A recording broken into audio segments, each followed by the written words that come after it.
Hello, good morning students. कैसे हैं आप सभी? आई होप सभी अच्छे से होंगे। स्टूडेंट्स, आज हम पढ़ेंगे क्लास 8th की 13 चैप्टर जिसका नेम है विद्युत धारा। चलिए स्टार्ट करते हैं इसको। विद्युत और विद्युत धारा। विद्युत एक प्रकार का बल है जो सभी पदार्थों जैसे कि ठोस, द्रव तथा गैसों में होता है। यह ऊर्जा का महत्वपूर्ण अस्थिर रूप है। हम अपने चारों ओर विद्युत के कार्य को देखते हैं और यह हमें प्रकाश और ऊष्मा प्रदान करते हैं।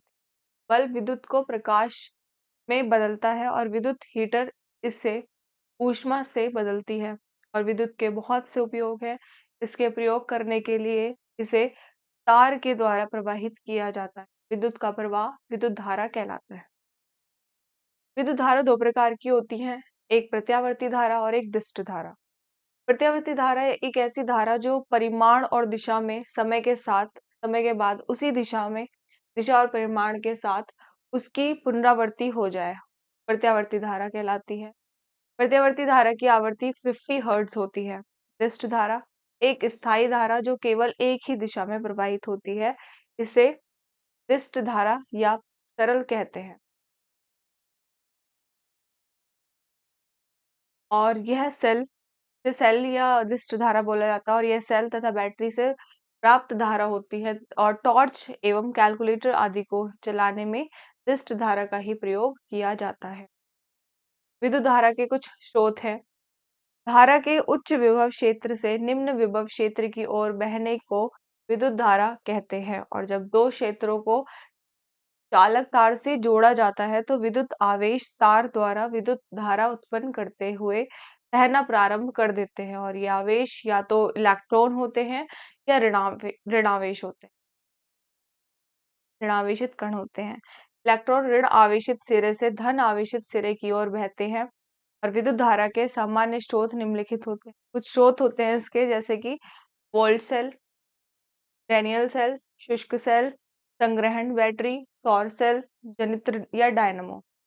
वोल्टेज सेल क्या होते हैं? वोल्टेज सेल का आविष्कार 1796 ईस्वी में एलो एलोसेंड्रो वोल्टा द्वारा किया गया था, जो कि इटली के एक वैज्ञानिक थे। इसमें दो पट्टियां होती हैं, एक तांबे की और दूसरी शुद्ध जस्ते की।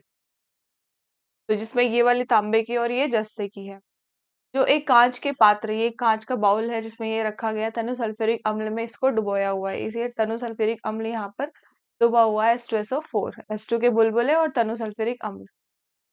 इस सेल में प्रयुक्त होने वाला अम्ल विद्युत अपघटय कहलाता है तथा उसमें डूबी हुई धातु की छड़ें इलेक्ट्रोड कहलाती हैं। तांबा धनात्मक इलेक्ट्रोड तथा जस्ता जो है वो ऋणात्मक होता है, ऋणात्मक इलेक्ट्रोड होता है। और जब दोनों पट्टियों को तार द्वारा जोड़ दिया जाता है तो अम्ल तथा जस्ते के बीच में रासायनिक अभिक्रिया होने के कारण इलेक्ट्रॉन इस तार के द्वारा जस्ते की पट्टी से तांबे की पट्टी की ओर प्रवाहित होने लगते हैं। प्रचलित रूप से धनात्मक आवेश तांबे से जस्ते की ओर तार में प्रवाहित होते हैं। और वोल्टेज सेल को सामान्य सेल भी कहते हैं। तो आप देख सकते हैं ये बल्ब जलता है, ये पॉजिटिव और नेगेटिव है और ये इलेक्ट्रॉन यहाँ से प्रवाहित होते हैं। जस्ते की प्लेट है, कांच का पात्र है, इसकी वजह से ये बल्ब जलता है इनकी। तो यही हमने सेल का प्रोसेस दिखाया। डैनियल सेल किस प्रकार की होती है? इस सेल का आविष्कार हुआ था 1836 ईस्वी में। JF डैनियल ने किया था इसका आविष्कार। और संरचना इसकी, इसमें एक धातु का बर्तन होता है और एक सरंध्र प्लेट इसे दो बराबर भागों में बांटती है। एक में जिंक सल्फेट यानी कि ZnSO4 तथा दूसरे में कॉपर सल्फेट CuSO4 विलयन होता है। जिंक सल्फेट में डूबी जस्ते या जिंक की प्लेट ऋण प्लेट होती है तथा कॉपर सल्फेट में डूबी तांबे की प्लेट धन प्लेट होती है। और इस सेल में दो विद्युत अपघटय ZnSO4 और CuSO4 होते हैं और जस्ते तथा तांबे की प्लेटें इलेक्ट्रोड होती हैं। तो ये जो तांबे की प्लेट है इलेक्ट्रोड कहलाती है। तो ये देखिए जस्ते की छड़ ये है बीच में, ये एक तांबे का पात्र होता है पूरा, इसमें कॉपर सल्फेट विलयन है और तनु सल्फ्यूरिक अम्ल मिला होता है और ये जस्ते की छड़ है। तो ये सरंध्र होते हैं। कार्यविधि कैसी है इसकी? जब इन दो इलेक्ट्रोड को धातु की तार से जोड़ा जाता है तो विद्युत धारा बहनी आरंभ हो जाती है। और बाह्य स्रोत विद्युत धारा को प्राप्त कर लेता है। और यह सेल वोल्टा सेल का सुधारात्मक रूप है, क्योंकि यह सतत विद्युत धारा देता है। क्योंकि इस सेल में विद्युत अपघटय के रूप में विलयन का प्रयोग किया जाता है, इसलिए यह समस्या उत्पन्न करता है और इस समस्या को शुष्क सेल द्वारा दूर किया जाता है। अब है शुष्क सेल, और इस सेल में जस्ते का बर्तन होता है जो ऋण टर्मिनल का कार्य करता है।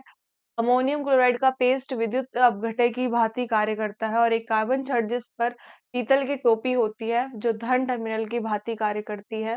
कार्बन छड़ मैग्नी डाइऑक्साइड के पेस्ट से घिरी होती है, और मैग्नीज डाइऑक्साइड सेल में उत्पन्न हाइड्रोजन के साथ क्रिया करता है तथा जस्ते पर इसके एकत्रीकरण को रोकता है।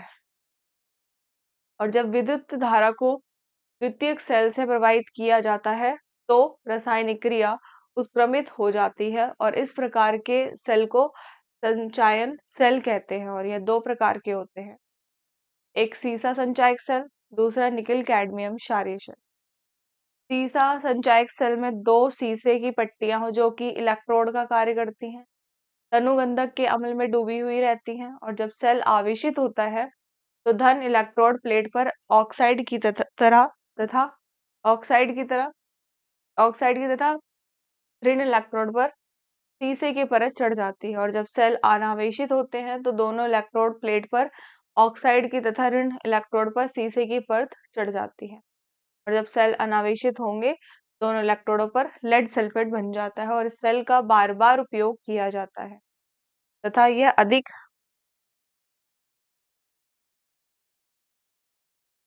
अधिक समय तक विद्युत धारा प्राप्त करने का स्रोत है। और यह भारी तथा महंगा होता है, और अम्ल होता है इसमें अम्ल होता है जो बाहर फैल जाता है।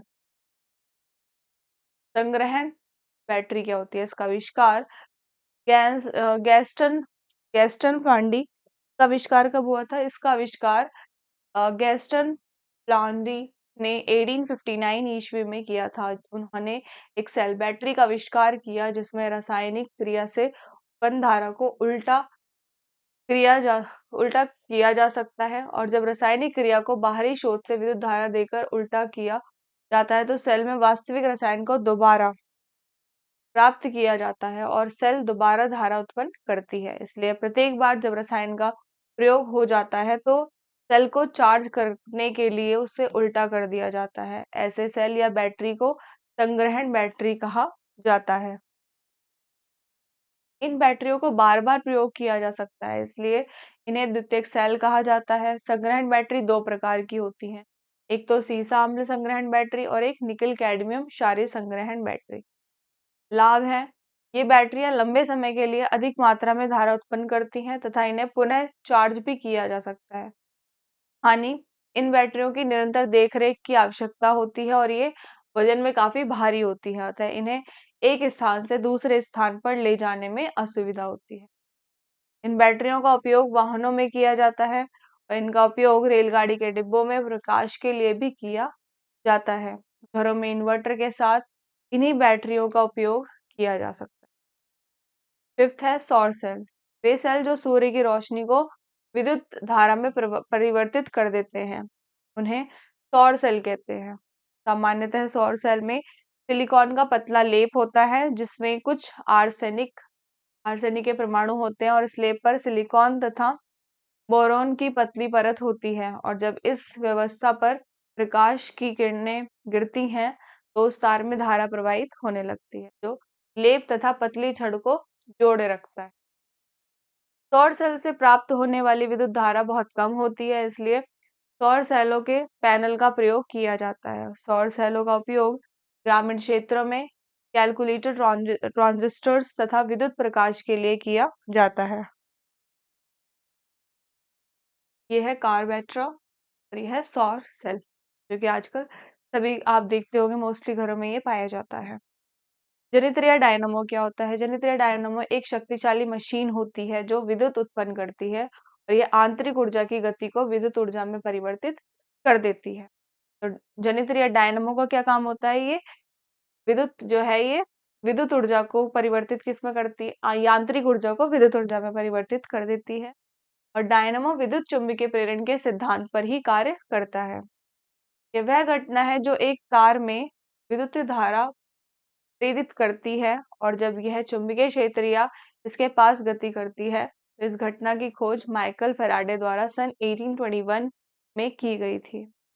ये एक महान भौतिक शास्त्री थे। इन्होंने पाया कि चुंबक तथा कुंडली के बीच सापेक्ष गति कुंडली में विद्युत प्रेरित करता है, और डायनामो लोहे क्रोड के चारों ओर तार की कुंडली लपेटकर बनाया जाता है, और यह कुंडली शक्तिशाली चुंबक के ध्रुवों के बीच घूमती है।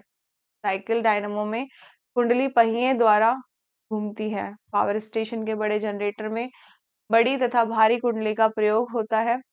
तो चुंबक भाप द्वारा या गिरते जल या कुंडली की बजाय हवा द्वारा घुमाया जाता है। कुंडली में उत्पन्न धारा तारों में बहती है तथा कार्बन ब्रश को जोड़ता है। इससे बल्ब प्रकाशित होता है। विद्युत विद्युत परिपथ क्या होता है? परिपथ एक साधारण पथ होता है जिससे होकर विद्युत धारा बहती है, और हम जानते हैं कि टॉर्च का स्विच दबाने पर बैटरी की विद्युत स्विच से होकर बल्ब तथा बैटरी से प्रवाहित होना प्रारंभ कर देती है, और यह पूर्ण परिपथ टॉर्च के बल्ब को प्रकाशित करता है, प्रकाशित कर देता है। ऊष्मीय प्रभाव किस और ये कितने टाइप्स के होते हैं? ऊष्मीय प्रभाव, रासायनिक प्रभाव और चुंबकीय प्रभाव पड़ता है इस पर। पहला है ऊष्मीय प्रभाव।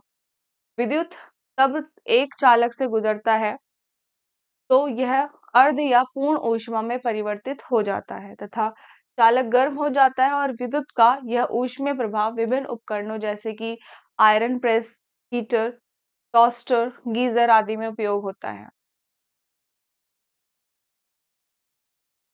क्रियाकलाप पे देखेंगे आप लोग।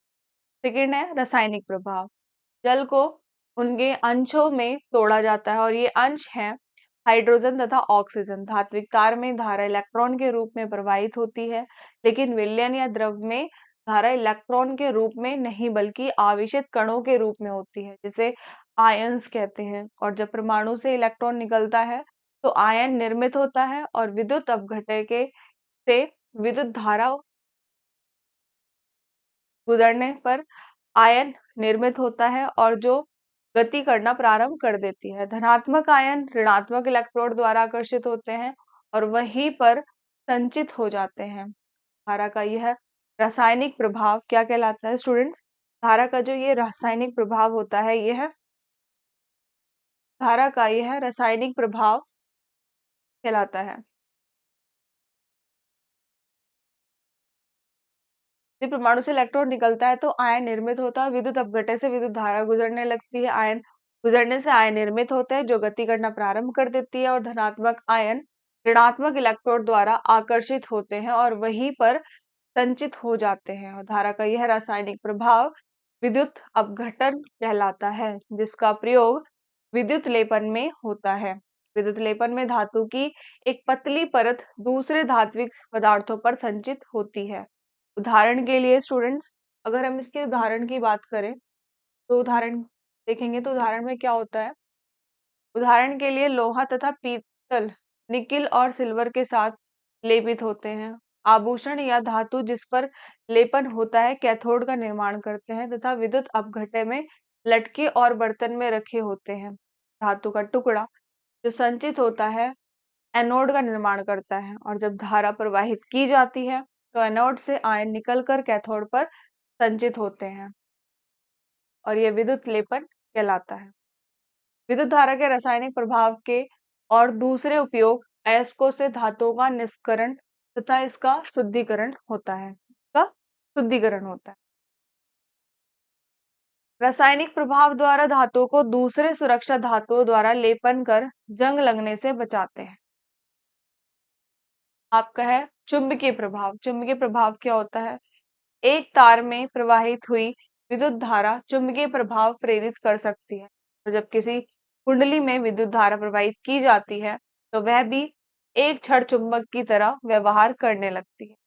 का एक सिरा उत्तरी ध्रुव तथा दूसरा सिरा दक्षिणी ध्रुव बन जाता है, और यदि दिग्ध दिग्दर्शन को किसी विद्युत धारा प्रवाहित होते हुए तार के पास रखा जाए तो उसकी सुई विचलित होने लगती है। तो आप ये लोहे की छड़ देख सकते हैं। रासायनिक प्रभाव इसमें होता है, चुंबकीय प्रभाव कुछ इस प्रकार होता है। बैटरी है और यहाँ पर आपके कुछ चुंबक के लिए इन्होंने कुछ धारा प्रवाहित करने के लिए इन्होंने सुई रखी है, उसकी सुई विचलित होने लगती है और एक लोहे की छड़ में लपेटे हुए तार में विद्युत धारा प्रवाहित हो की जाती है, तो वह छड़ चुंबक बन जाता है। और यह चुंबकीय पिनों, ये जो चुंबकीय पिन है, अब ये चुंबकीय पिन बन जाएंगे। पिनों तथा कीलों को अपनी ओर आकर्षित करने की क्षमता रखता है। तो हमने इसको इस छड़ के माध्यम से यही क्रियाकलाप किया है जिससे हमने चुंबकीय के प्रभाव को देखा। तो ये था स्टूडेंट्स आपका चैप्टर। तो आई होप आपको ये चैप्टर बहुत ही अच्छे से समझ आया होगा। तो नेक्स्ट क्लास में हम नेक्स्ट चैप्टर पर डिस्कस करेंगे। Thank you.